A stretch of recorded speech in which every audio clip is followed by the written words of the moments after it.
Hi, everybody.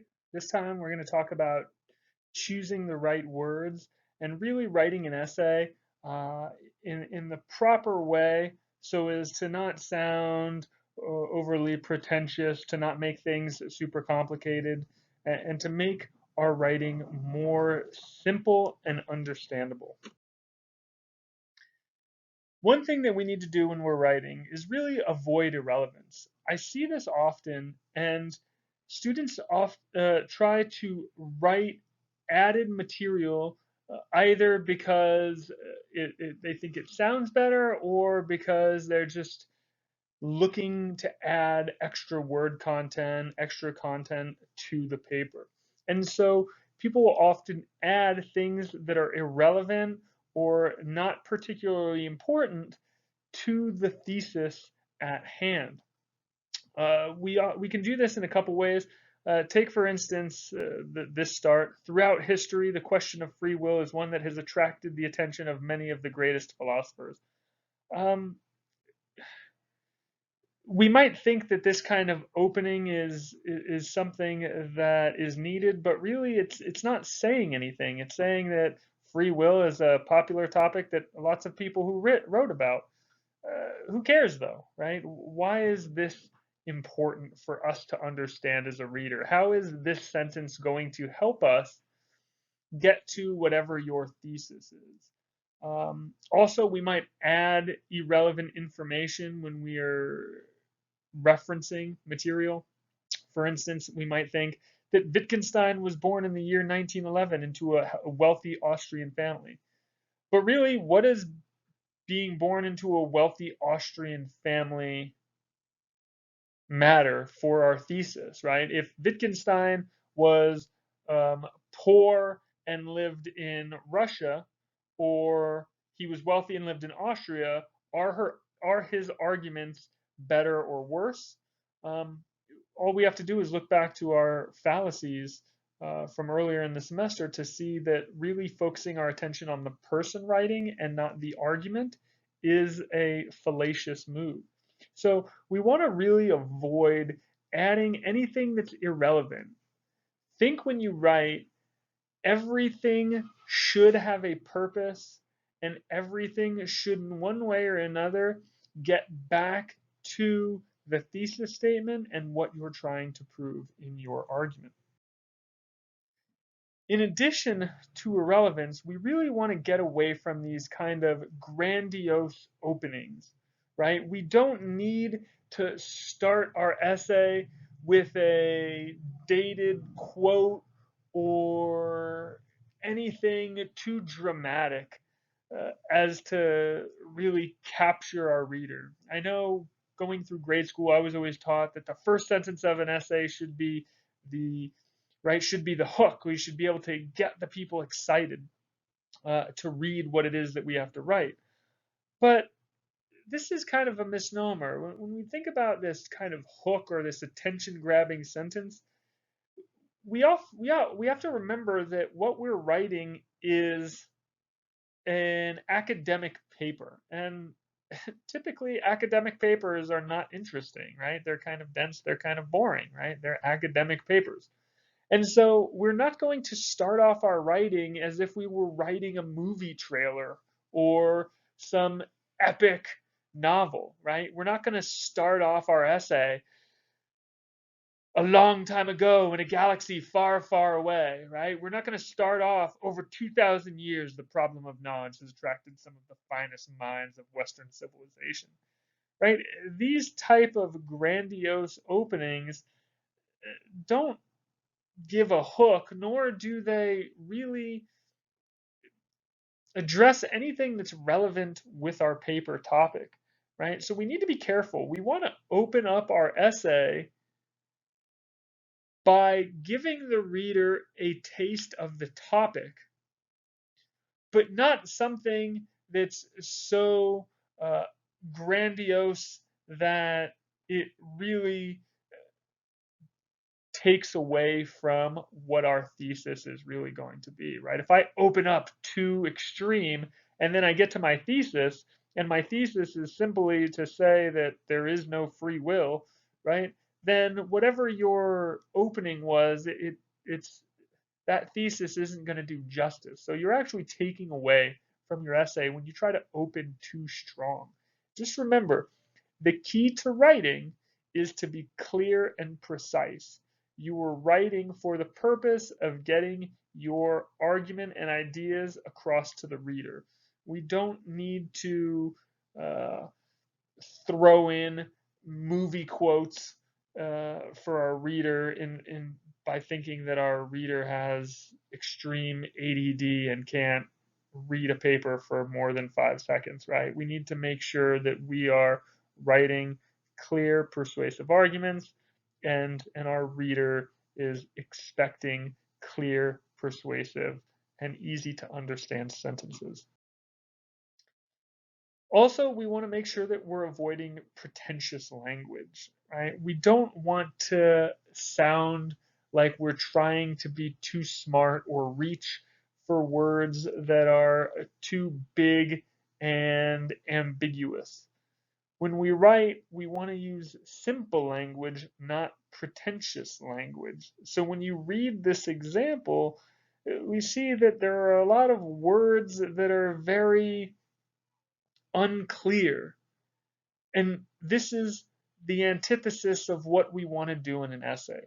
We want to make philosophical, difficult concepts clearer. We don't want to try and sound smart by using bigger, more unclear and ambiguous terminology. So make sure that you're writing in a way where you're not trying to sound intelligent. Believe me, good, clear, simple writing sounds a lot smarter than pretentious writing with big words and difficult to understand concepts.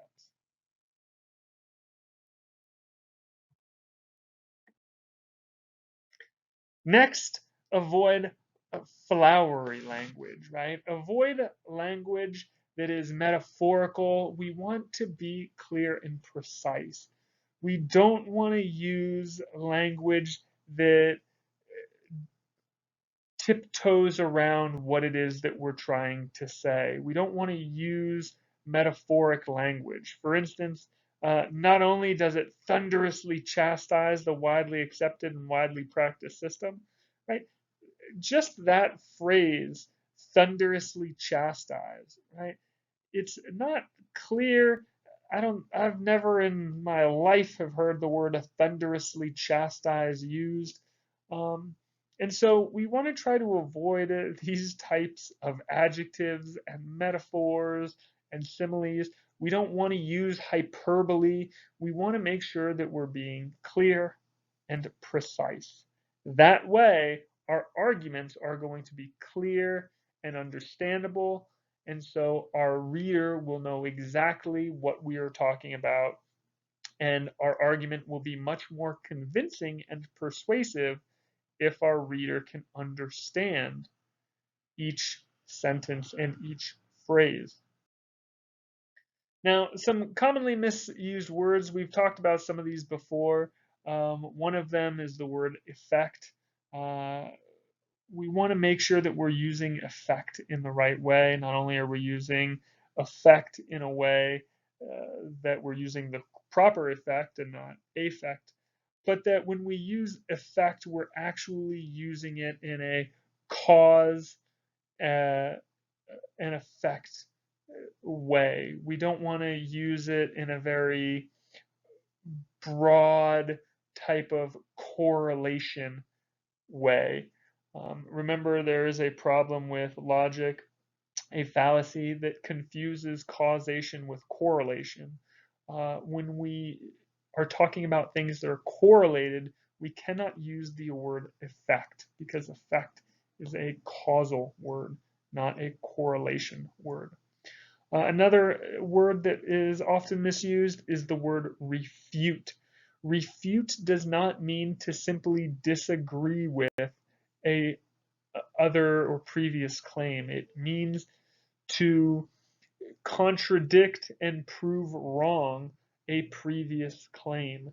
So if we're simply disagreeing with what Plato said, then we don't want to use refute unless we can quantitatively and substantially prove for a fact that what Plato has said was incorrect.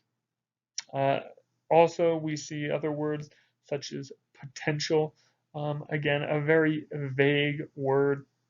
We want to make sure that we're using clear and precise terminology.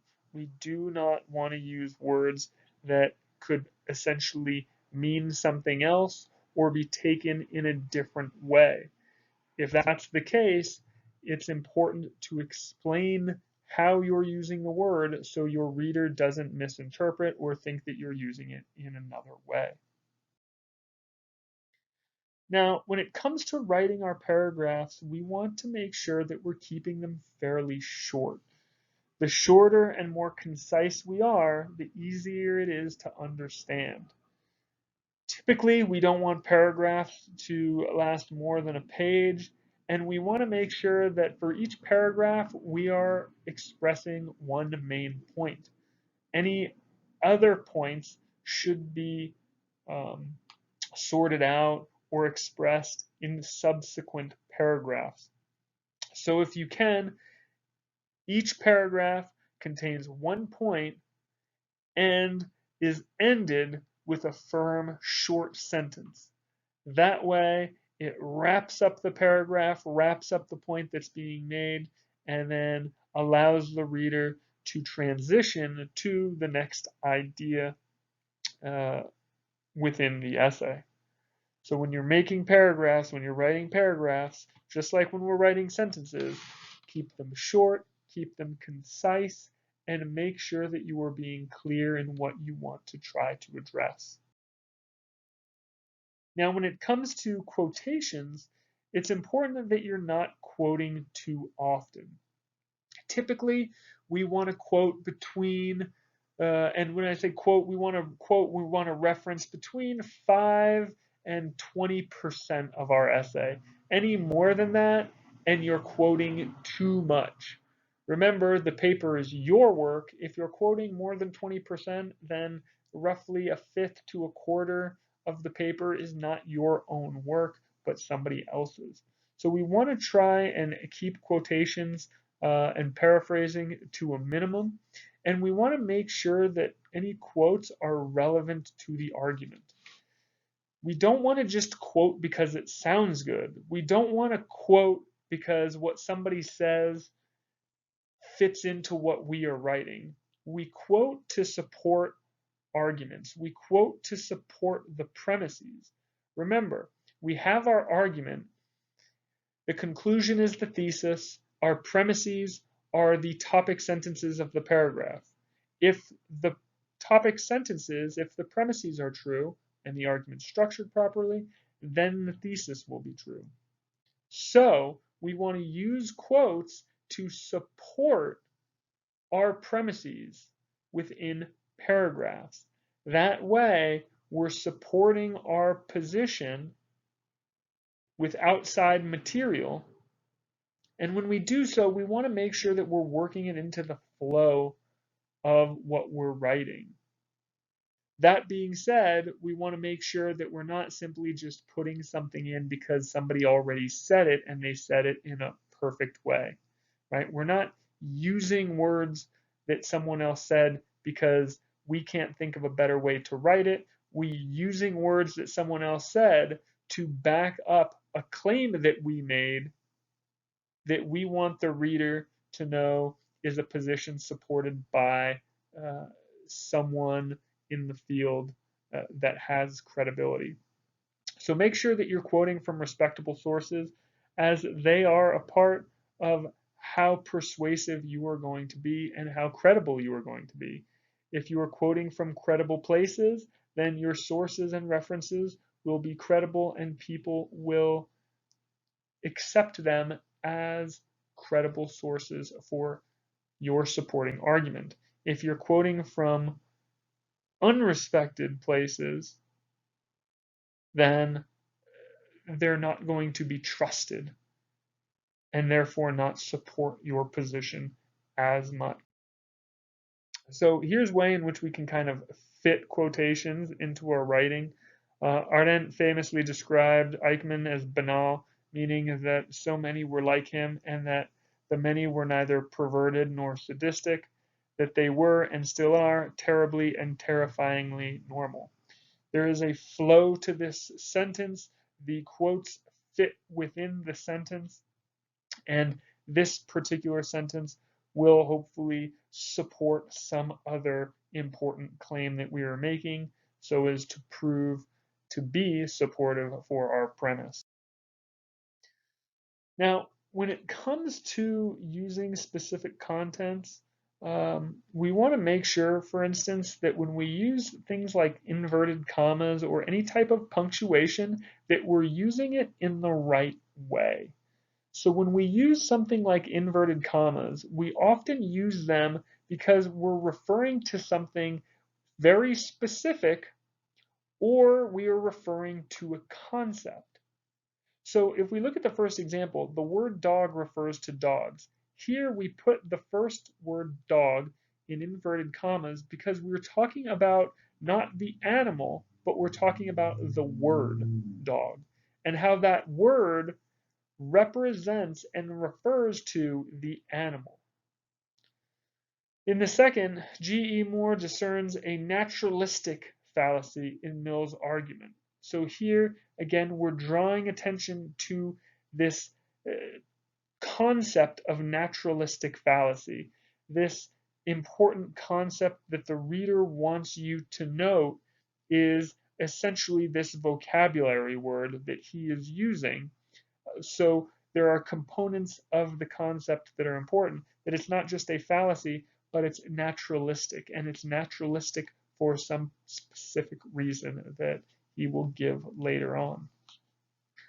Now, illegitimate uses of inverted commas are simply to just draw attention to a word. This argument is really strong, right? Wherein speaking, I can use my tone and pitch to draw attention to a word. I can't just use inverted commas. We're not trying to use pitch and tone when we write. Instead, we're just using the proper mechanics of writing. In addition, if I were to say scientific theories are said to correspond to reality with inverted commas around it, it's a little unclear what these inverted commas are actually doing. It's not necessarily the word that I'm referring to here, and reality beyond reality seems to be misleading and undesirable of a term to use if we're talking about something beyond reality. Right? So just this last sentence and putting inverted commas here draws our attention to a word that we otherwise wouldn't necessarily want to do. Now, it's important, and I've mentioned this before, that we do not plagiarize. Plagiarism is the capital offense in academia, and so copying another writer's work without acknowledgement is plagiarizing. Similarly, if we paraphrase another writer's work too closely without acknowledgement, that's plagiarism too. Remember, plagiarism is the stealing of someone else's work or ideas. And just because you change the words doesn't mean that you no longer acknowledge their ideas. You are just changing the words. For instance, if I have my original quote as being Eichmann was banal, meaning so many were like him, and that the many were neither perverted nor sadistic, that they were and still are terribly and terrifyingly normal. I cannot simply change the words around and think that I'm not taking this author's work. So if I said Eichmann was banal, meaning so many were like him, and that they were and still are terribly and terrifyingly normal, not perverted or sadistic, I've altered how this sentence is written, but the idea is the same. I am taking this idea, therefore I need to reference where it comes from. So if you want to discuss a writer's views, it's important that you quote and provide the right documentation to allow the reader to know where that information has come from. You want to make sure that you use in-text citations and that you have a corresponding footnote or endnote uh, within the bottom or end of the text. This way, the reader will know where information has come from and what part of the argument is yours and what part is referenced from somebody else. So when you paraphrase someone in your own words, you still need to provide in-text citation and the proper notation in the end or at the bottom of the page. Typically, there are 4 reasons why we don't plagiarize. First and foremost, it's pretty easy to detect plagiarism. If you have a bunch of sentences that are written and have certain grammatical errors or written in a certain way to where the reader picks up on a tone, and then all of a sudden that tone changes or words become much more complicated or the grammar starts to get better or grammar starts to get worse, then it's typically a sign that there is plagiarism. So we don't want to plagiarize because it's easy to detect, which means you'll be caught pretty easily. And it usually doesn't improve the quality of your essay. Remember, quotes are just supposed to support your premises. They're not creating arguments, they're not theses. So by plagiarizing, you're not changing the fundamental aspects of an essay. Also, it kind of defeats the purpose of being in college. You're supposed to be writing this paper, doing the work, becoming a better writer, learning how to write better. So by plagiarizing, you're not learning these skills, which means when you transfer or move up and take a more complicated writing class, you won't have those skills at your disposal. And also, we don't want to plagiarize because if you are caught, there are serious repercussions, right? The juice is not worth the squeeze. Do not plagiarize because if you are caught, you will wind up with a 0 on your assignment and in some instances be issued an F for the class. And if the problem persists, you may even be kicked out of school. Do not plagiarize. Lastly, when it comes to citations, we are going to be using the APA style of formatting. It's important that you're being consistent as we move on. And here is a link to the Purdue OWL website that will help you with your citations. We will be looking at formatting later on in the course, but this will give you a good jump start for writing your rough drafts.